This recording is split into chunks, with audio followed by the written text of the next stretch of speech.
الحمدللہ والصلاۃ والسلام علی رسول اللہ وعلی آلہ وصحبہ اجمعین، اما بعد۔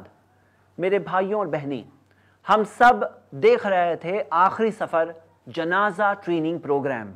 آج کے اس ایپیسوڈ میں ہم ایک بہت ہی نازک مرحلے کے تعلق سے قرآن اور حدیث کی رہنمائی دیکھنے والے ہیں۔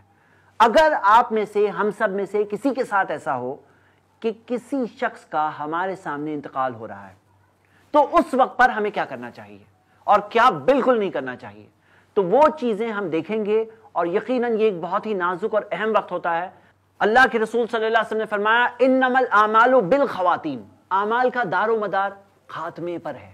مطلب کہ ایک انسان ہو سکتا ہے نیک انسان رہا ہوگا، لیکن مرنے کے ٹائم پر اگر غلط باتیں بول رہا ہے، کر رہا ہے، مرنے سے پہلے اگر گناہوں کی زندگی لے لیا، تو یہ نہیں دکھائے گا کہ اس نے نیک کام کیا تھا پہلے زندگی میں، یہ دکھائے گا خاتمہ کس چیز پہ ہوا۔ اور ہو سکتا ہے کہ کوئی شخص ہوگا جس نے زندگی بھر گناہوں کی زندگی گزاری ہوگی اور مرنے سے پہلے اس نے توبہ کی اور نیک اعمال کیا اور اس کا خاتمہ نیک کام پر ہوا، تو یہ دکھائے گا کہ خاتمہ کس چیز پر ہوا۔ اور یہ نازک وقت میں اگر ہمیں کچھ کرنے کا موقع مل رہا ہے تو ہمیں اس وقت پر کیا یقیناً کرنا چاہیے، وہ سب ہم سب کو پتا ہونا چاہیے۔ تو سٹارٹ کرتے ہیں۔ سب سے پہلی چیز ہم سب کو یہ کرنا چاہیے کہ ہمیں مرنے والے کو تلقین کرنا چاہیے، تلقین کرنا چاہیے۔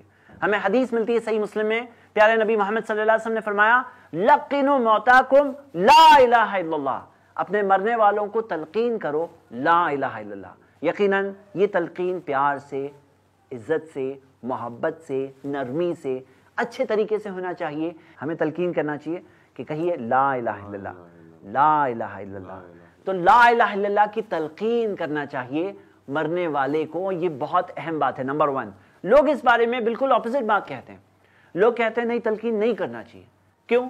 وہ کہتے ہیں کہ دیکھو ایسے ٹائم پر ڈسٹرب مت کرو۔ کئی بار ایسا ہوتا ہے کہ کوئی تلقین کرنے والا آنا چاہتا ہے، تلقین کرنا چاہتا ہے، اور وہ کہتے ہیں نہیں ایسے ٹائم پر بیمار ہے، طبیعت اچھی نہیں ہے۔ ظاہر سی بات ہے طبیعت اچھی نہیں ہے، کوئی شخص جب بیمار ہے تو اس کی طبیعت ظاہر سی بات ہے نہیں اچھی ہے، تو بولتے ہیں ایسے ٹائم پہ ڈسٹرب مت کرو۔ یہ ڈسٹربنس نہیں ہے، یہ ڈسٹربنس نہیں ہے، یہ ایک اتنی پیاری اور اتنی اہم چیز ہے کہ سنن ابو داؤد میں صحیح سند سے حدیث ملتی ہے۔ اللہ کے رسول صلی اللہ علیہ وسلم نے فرمایا من کان آخر کلامہ لا الہ الا اللہ دخل الجنہ، جو شخص کے آخری کلام لا الہ الا اللہ ہو وہ جنت میں جائے گا۔ اور ابن حبان کی ایک صحیح سند سے حدیث ملتی ہے یوم من الدہر، زمانے میں کبھی تو جائے گا۔ وَإِن كَانَ أَصَابَهُ قَبْلَ ذَلِكَ مَا أَصَابَهُ، چاہے ہی اس سے پہلے اس کے ساتھ وہ ہو جائے جو ہونا ہے، لیکن کبھی تو جائے گا۔ دخل الجنہ، جنت میں جائے گا۔ کتنی پیاری فضیلت ہے۔ اور لوگ اس میں کہتے ہیں کہ تلقین کریں گے اور سامنے والے نے اگر کہہ دیا نہیں کہتا تو غلط ہو جائے گا، اسی وجہ سے تلقین مت کرو۔ کتنی عجیب بات ہے نا کہ حدیث کے بالکل اپوزٹ بات، کانٹرڈکٹری بات، مطلب اللہ کے رسول صلی اللہ علیہ وسلم کے الفاظ ہیں لقنوا موتاکم، اور لوگ کہتے ہیں نہیں کرو تلقین۔ بالکل اپوزٹ بات لوگ کہتے ہیں، اور کیسے کہتے ہیں، کیسے کانٹرڈکٹ کرتے ہیں نبی صلی اللہ علیہ وسلم کے الفاظ کو۔ تو ہم دیکھتے ہیں کہ سب سے پہلی بات ہمیں یہ کرنا چاہیے، اور الفاظ آخر کلامہ کا کیا مطلب ہے وہ بھی غور کرتے ہیں۔ آخری کلام کا مطلب یہ ہے کہ اگر مان لیجئے مثال کے طور پر ہمارے بھائی نے لا الہ الا اللہ کہا، ان کا سپوز کریے، اور ہمارے بھائی داؤد بھائی الحمدللہ اس موضوع کو تاکہ پریکٹیکل طور پر آپ کے سامنے ڈیمانسٹریٹ کر سکیں تو انہوں نے والنٹیئر کیا ہے۔ تو ہم دیکھتے ہیں کہ انہوں نے ابھی کہا لا الہ الا اللہ، اب مان لیجئے 2 گھنٹے تک اس کے بعد وہ خاموش ہے، تو بار بار کہنا ہے لا الہ الا اللہ، ایسا اس حدیث میں نہیں آیا ہے۔ آخر کلامہ، آخری کلام لا الہ الا اللہ ہو۔ تو ہم دیکھتے ہیں کہ ان کا آخری کلام کیا ہے، ابھی تک دیکھیے لا الہ الا اللہ، پھر یہ کہتے ہیں تھوڑا پانی دیجئے، اب کچھ اور باتیں کی تو لا الہ الا اللہ پھر سے پڑھ لیجئے۔ تو ہم دیکھتے ہیں کہ اگر کنٹینیوس پڑھ رہے ہیں اچھی بات ہے، الحمدللہ بہت پیاری بات ہے، لیکن اگر پڑھ لیے پھر خاموش ہے تو بھی کوئی مسئلہ نہیں ہے۔ علماء نے اس مسئلے کو سمجھایا ہے، میں نے آپ کے سامنے بات کو رکھ دی، پہلا پوائنٹ۔ دوسرا پوائنٹ یہ ہے کہ جو شخص کا انتقال ہو رہا ہے وہ جا رہا ہے اب اپنے رب کے پاس، اللہ کے پاس جا رہا ہے۔ وہاں پیسہ تو ساتھ میں نہیں آنے والا ہے، وہاں رشتہ دار ساتھ میں نہیں آنے والے ہیں، گھر پراپرٹی وغیرہ سب کچھ چھوڑ کے جا رہے ہیں۔ کیا ساتھ میں لے آ رہے ہیں؟ اپنے ایمان کو لے آ رہے ہیں، اپنے عمل کو لے آ رہے ہیں۔ تو ایسے وقت پر سب سے پیاری اور سب سے اہم چیز کیا کر سکتے ہیں؟ توبہ۔ اور آپ سب کو میں ابھارتا ہوں، ہمیں یہ نیگیٹو نہیں سوچنا چاہیے کہ یہ آدمی ایسے گنہگار آدمی ہے، ایسا برا آدمی ہے، یہ کیا توبہ کرے گا، یہ نہیں سوچنا چاہیے۔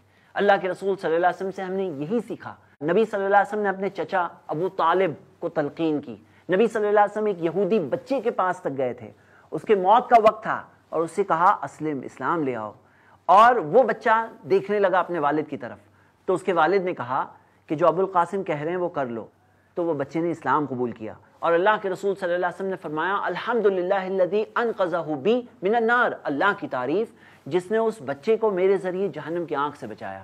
یہ حدیث صحیح بخاری میں ہے۔ تو ہم دیکھتے ہیں کہ وہ آخری وقت تک بھی وہ شخص توبہ کر سکتا ہے، توبہ کا دروازہ کھلا ہوا ہے، اور اللہ کے رسول صلی اللہ علیہ وسلم نے فرمایا کہ تب تک کھلا ہوا ہے مالم یغرغر، یہاں تک کہ جان نکلنا نہ شروع ہو جائے۔ جب ایک شخص کی جان نکل رہی ہے تب توبہ نہیں قبول ہوگی، تو اس وقت سے پہلے تک بھی ہم لوگ کوشش کر سکتے ہیں۔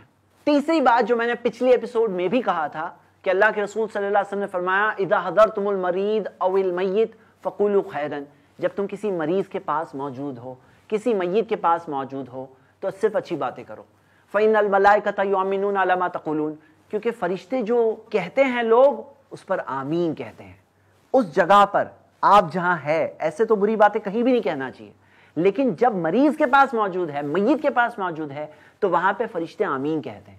کئی بار ایسا ہوتا ہے نا کہ جب کسی کا انتقال ہونے لگے تو گھر کے وہ لوگ جو ان پہ ڈیپینڈ تھے، اب سوچئے جیسے مثال کے طور پہ کسی کی بیوی ہے، بچے ہیں، وہ دیکھ رہے ہیں کہ ہمارے گھر کا جو کمانے والا شخص ہے وہ جا رہا ہے، تو پھر کیا ہوتا ہے؟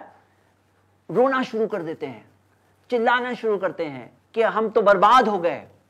اب فرشتے کیا کہہ رہے ہیں؟ آمین۔ تو ہمیں ایسی باتیں بالکل نہیں کہنا چاہیے۔ یہ ہو گئی ہماری تیسری بات۔ چوتھی بات، ہمیں انہیں اللہ تعالیٰ کے فیصلے سے راضی رہیں اس چیز کی طرف دھکا مارنا چاہیے۔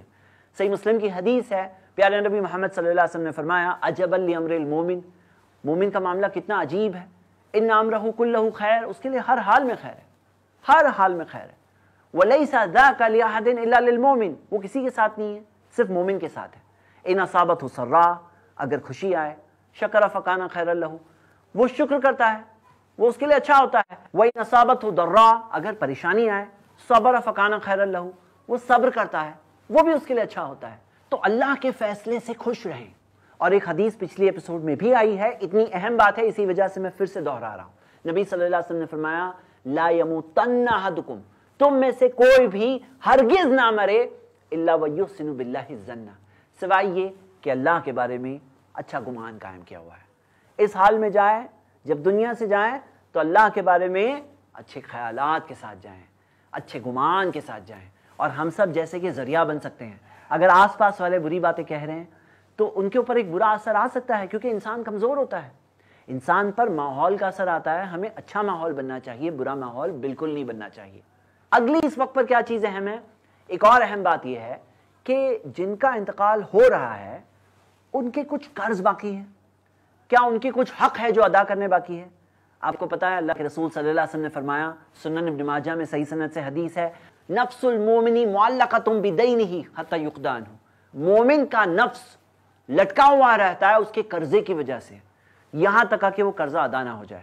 تو اگر مان لیجئے مثال کے طور پہ ہمارے ساتھ یہ بھائی ہے، اب آپ کے کچھ قرض ہوں گے جو آپ نے لوگوں سے لیا ہوگا، کچھ رائٹس ہوں گے، کچھ چیزیں ہوگی جو آپ نے لیا ہے لوگوں سے، اب وہ حق کون ادا کرے گا؟ آپ تو دنیا سے جا رہے ہو، تو کون ادا کرے گا؟ تو مرنے والے کے لیے بھی ضروری ہوتا ہے کہ وہ اس کی وصیت کر لے۔ سنن ابو داؤد میں حدیث ہے کتاب الوصیہ میں، اللہ کے رسول محمد صلی اللہ علیہ وسلم نے فرمایا ما حق امرئ مسلم لہ مال یرید ان یوصی فیہ، کوئی بھی مسلم شخص جس کے پاس کوئی مال ہے جس میں اسے کوئی وصیت کرنی ہے، اس کے لیے صحیح نہیں یبیت لیلۃ او لیلتین، کہ وہ ایک رات گزارے یا 2 رات گزارے، ولیست وصیتہ مکتوبۃ عندہ، اور اس کی وصیت اس کے پاس لکھی ہوئی نہ ہو، مطلب ریٹن میں ہونا چاہیے آپ کے پاس کہ میری یہ وصیت ہے، اگر مجھے کچھ ہو جائے تو میرے 1 2 3 4 یہ 4 قرض دار ہیں، ان کے قرضے ادا کرنے ہیں، کیونکہ اگر ادا نہیں کریں گے تو معاملہ کیا ہے؟ نفس المومنی معلقۃ، اس مومن کی روح